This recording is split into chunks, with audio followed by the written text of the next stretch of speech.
Newcastle with the way they started the game and took their goals. Yeah, Newcastle into good positions. They've finished a couple of good chances off. You know, Isak does really well, gets into a good position. We showed what he liked to do before the game. This little deflection on the cross, it really hurts Manchester United, because that's a flat ball that's coming across. That's headed away. Scored in 6 Newcastle games in a row. And then we saw the post-mortem Phil begin on the pitch, Harry Maguire and Cassim. The deflection on the ball really hurts them. They're not in a bad position, but the deflection kills them, and they're not really in a position to deal with the ball. Happened twice, 2 very similar goals from the left-hand side. Very easy, unmarked in the box, and it's a simple finish for Isak, and a similar to pieces at the minute. You can see that, you can sense the frustration and the nervousness around the stadium, and unfortunately, the 2-0 down, it could have been 3 or 4. Yeah, and as Phil says, down United's right-hand side, Newcastle's left again for the second goal. Yeah, I mean, everywhere on the pitch, there's no resistance whatsoever, and as you say, Steve, the ball from a similar area, a reasonably dangerous ball, but just attacked really well. Nobody tracking runners, and it's very similar to the first goal. I mean, Linton, but he's in there, he wants it more. But it's very hard to sit here and just praise Newcastle. I mean, we've seen some bad Manchester United performances over the last 10 years or so. I mean, that's as bad as it gets. I don't think I've seen much worse. I mean, Crystal Palace away last season was shocking. I mean, that today, anybody could be beating Manchester United at the moment. They are so bad, it's unbelievable. It just so happens that Newcastle are a good team and they put 2 past them. But as Phil said, it could be 3 or 4. Yeah, and on the couple of occasions they full and haven't been able to be clinical again, haven't they? Shot and this one, I think, where Shaw's giving the ball away again, he's just so cheap, probably too confident. We were speaking off air, maybe he could set him a little bit softer there. What do you think, Mike? Yeah, I mean, with him playing the ball that fast, risk and roll one into you so you could hit it first time. When your confidence is gone, it's like, it's not going to be my fault, I'll just hit it in hard. And then all of a sudden, the person receiving it's not an ideal ball. Now it's, oh, shall I take a touch, shall I hit it? He hits it first time, and it's a harder finish. That should be a soft, rolled ball, an inviting ball for the attacking player, in this case, Casemiro, to hit first time. Keeper, 4 league clean sheets in a row.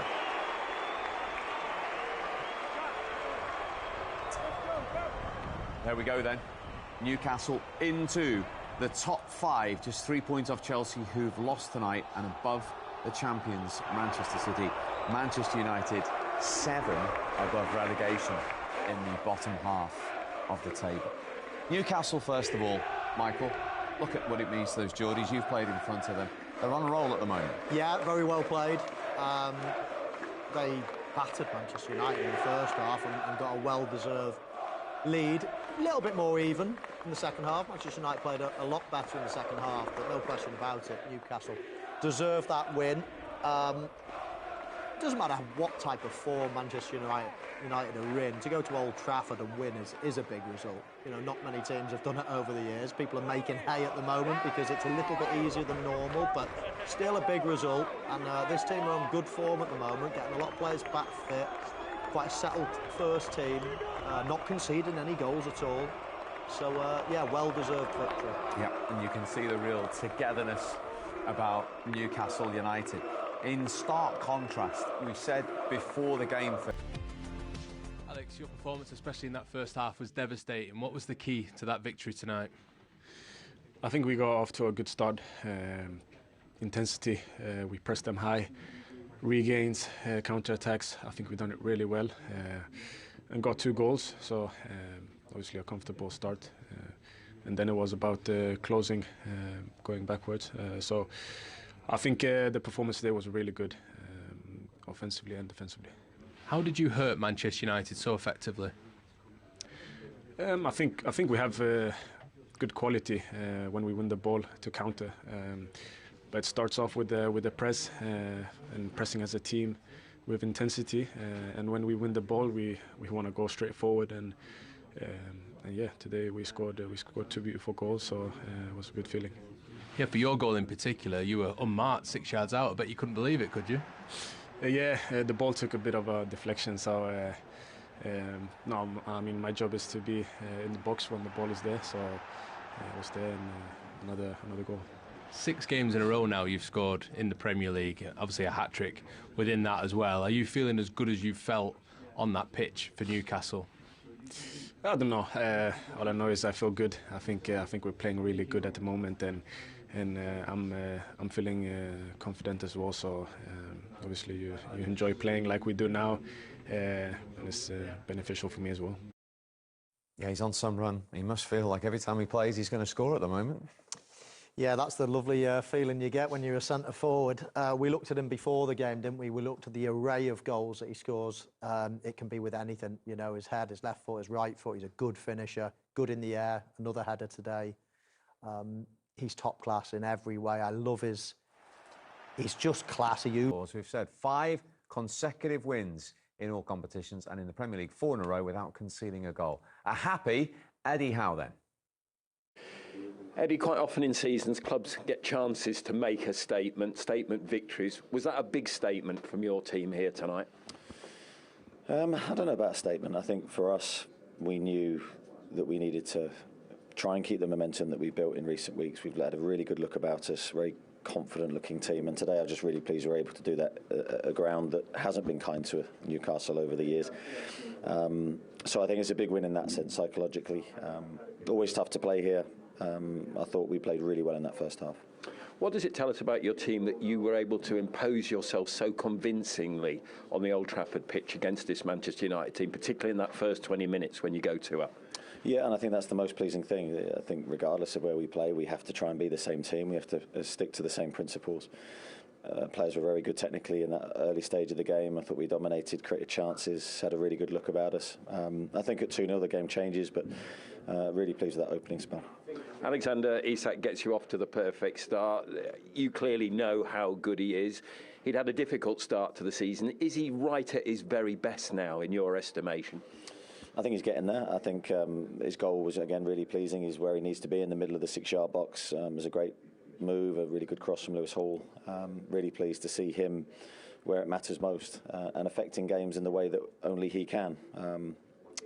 Yeah, as I say, second half was a bit different for him, but he's certainly getting there. I think, you know, we believe in him, we believe in his talent. He can really make the difference for us. You get the second goal, which is crucial, and the second half, as you say, things changed a bit. They bring on Mano in the first half. It changes the momentum of the game. Did we learn also about how tough your team can be?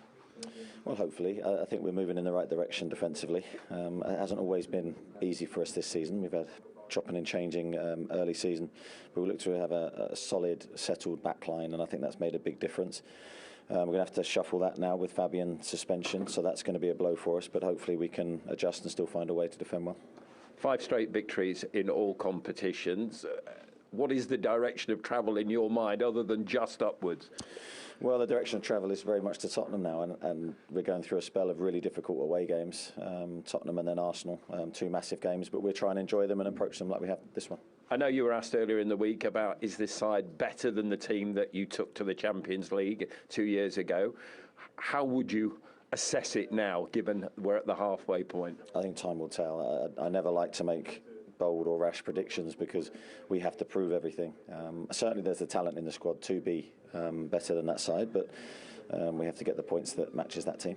Of course, we've got the all-important January transfer window. I know you'll be peppered with questions about it. Is it about, for you, retaining the best players that you have, or is it about adding to this talented squad that you've talked about? Yeah, I think first thing is retaining the players we have. We don't want to lose anybody. We've got a good balance to the team, a good balance to the squad. You can see the lads that came on the pitch at the end, desperate to play. So we've got everyone fighting for places. We don't want to disturb that. Thanks, Eddie. Thank you. Take care. Yeah, we are at halfway. We know the issues he encountered with having to sell a couple of really talented young players because of FFP, the injuries he's had. So to come through all that and have them in 5th, 3 points off the Champions League at halfway, what about the job so far this season for him? Very good. I think you know my feelings towards Eddie Howe. I think he's an exceptional manager. I think lots has been thrown at Newcastle in many ways. You know, if you go back a year or two, they were looking so good in the Premier League. They were into the Champions League. They were incredibly exciting to watch. And then, of course, some of the rules, FFP and certain players that had to be sold, and obviously they couldn't buy anybody because they were at that threshold. It almost slowed down their progression. It must be very, very frustrating for fans, for Eddie Howe himself. Of course, then you add to that some disturbances at board level as well. 1 or 2 people have left. Of course, 1 or 2 people went to Manchester United at board level as well. So a lot of disturbances. And he's probably not been able to strengthen the squad as he would have wished and to build on that really good momentum that he brought to the club. So I think a little bit of the last year it's stagnated or stayed. But for him to be 5th in the league now into a semi-final of a cup, it's really good. And of course, he'll be hoping that he can gain that momentum again and start improving his squad. And try and get a little bit more depth to it. I think that's his point, isn't it? If he does get 2 or 3 key injuries, they haven't got that depth at the moment. He's done a wonderful job. The form that they're in at the minute, I would go back and say that the start of the season, that the sort of indifferent form they had a couple of good results, then a couple of setbacks. I almost feel like we're very quick to analyse, statistically and look at the game and pick it apart. But I just think they had a lot of players underperforming and not playing to the maximum potential. Especially when I've watched Newcastle, and you look at Isak, the form that he's on now, the players around him have started to, get to the top of their level. Gordon's one of those, isn't he? Gordon's one of them, and just everyone. I think at this level you can get away with 1 or 2 that aren't quite at it in the game, but the other players can do the business for them. But when there's 3, 4, 5 of them who are underperforming just slightly and just off the top of the game, at this level, it matters and it counts. And the form that Newcastle are in now is because everybody's performing to the top of the game and they deserve to be there. And if they keep this momentum steadily, are they right in this Champions League top 4 shout? Yes, they are. You've got to think Liverpool, Arsenal are 2 pretty much guarantees for the top 4. But I would argue that anybody else, the place is up for grabs. I mean, Nottingham Forest are making a huge play for it. Chelsea are just having a wobble at the moment. Aston Villa are obviously looking upwards and hoping they can do it again. And Newcastle, it wasn't so long ago since they were in the Champions League, so they've got a taste of it. They'll want more. So, yeah, I mean, I'd say that 2 places, 3rd and 4th place, are definitely available for teams like Newcastle. And particularly the season City are having, goodness knows where they're going to end up. It might be an opportunity. A real opportunity for someone this season. Definitely. I think there's only really Liverpool that I would watch and think that they don't really look like dropping points. Everyone else has faltered a little bit along the way and has had the peaks and troughs. So, yeah, it's all up for grabs for sure. Talking of dropping points, Ruben Amorim hasn't, as you said, got any of those of his own players. We don't expect too much January activity.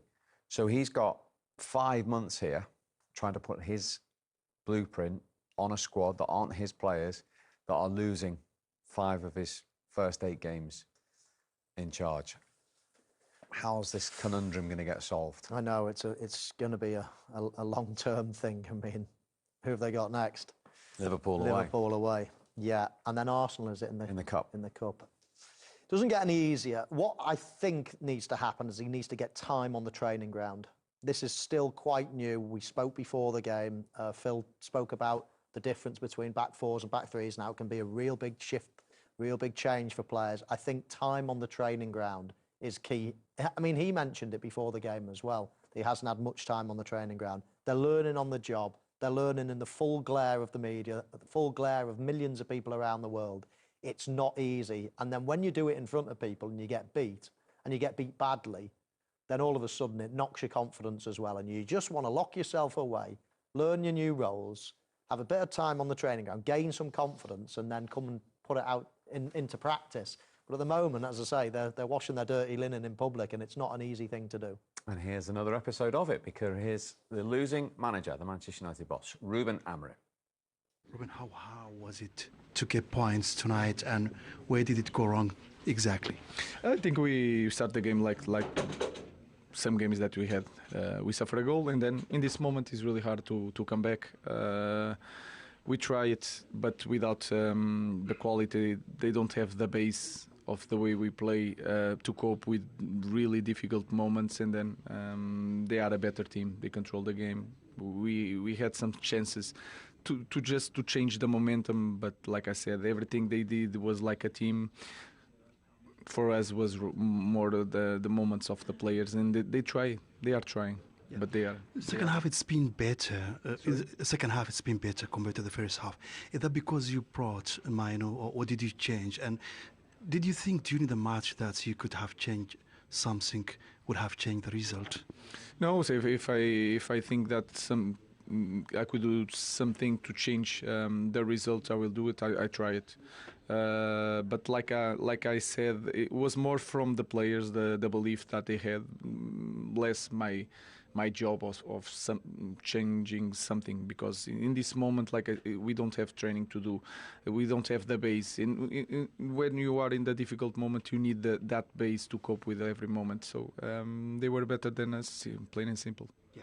4 defeats in a row is a number. Of course, you would be working hard to avoid the effects of these numbers and to get back to the wins ways. So how do you plan to address this result moving forward? Training. Just using every minute of the training to try to improve the team, to give them that base to cope with every minute of the game, improve all aspects. That's the way we should work all the time. Well, that is sorry reading, because at the turn of a year, the lowest Manchester United have been in the Premier League era until this season was 7th, and they're going to be 14th. Heading into 2025. He's mentioned training 3 times again there, but the question a lot of people are asking, how much training he does. Has he got a group of players that he's inherited there capable of playing the way he wants to play? Yes, but I think there's certain non-negotiables in football, and that no matter what system or formation you play, there's always principles, and you've got to abide by them and stick by them. Yes, they're going to have to get better, and yes, they will get better, but it will take time, and it's obviously going to take more time than probably the manager thought it would have. He's still obviously weighing up the selection. He's got a lot of headaches before every game, which is the best players to play in what position. You've seen that. He's rotated a lot. He's searching for something in the players and trying to find out what fits individuals better than others, and unfortunately he's not got that right balance yet, and it's going to take more time than he thought, probably the fans thought. But I do feel like he's a manager who can take Man United to the next level. He may need 2 or 3 transfer windows to try and amend that, but they're in a real dogfight at the minute. It's really tough for them, and I would always say United is a heavy shirt to wear. It's a heavy shirt to wear, but it's also a very rewarding one as well at the same time. So he's got to find that winning formula somehow from somewhere, and start trying to pick up. And it doesn't get any easier. Liverpool, Arsenal. No, and the problem is along the way you've got some good players in there, but they're getting damaged so much by what's going on around them. Their confidence is getting zapped. Every single week they go onto that pitch. So as much as you're probably alluding to, you're right. There are some really average players in that squad that will need weeding out in time. There's probably some good players as well, but we're not seeing it because the whole thing is, as I say, just getting sucked and drained out of them. Their confidence is gone. And as I say, and as he says, it's all about getting onto the training ground and trying to rebuild that trust. Given that he used the word base twice, yeah. Do they look a little bit confused still, given the limited time? Yeah, it's still a shambles in terms of, a base, a foundation is probably another word for what he's looking for. I mean, at some points there, and especially in the first half, Newcastle were literally getting at the back and just playing a 20-yard pass, and just literally they were onto the back 3 of Manchester United. It was incredible. They've got no idea where to stand, how to create a bit of a block whereby the only pass is sideways or backwards. There's just gaps all over the place. They're just not in the right structure yet. And that will take time.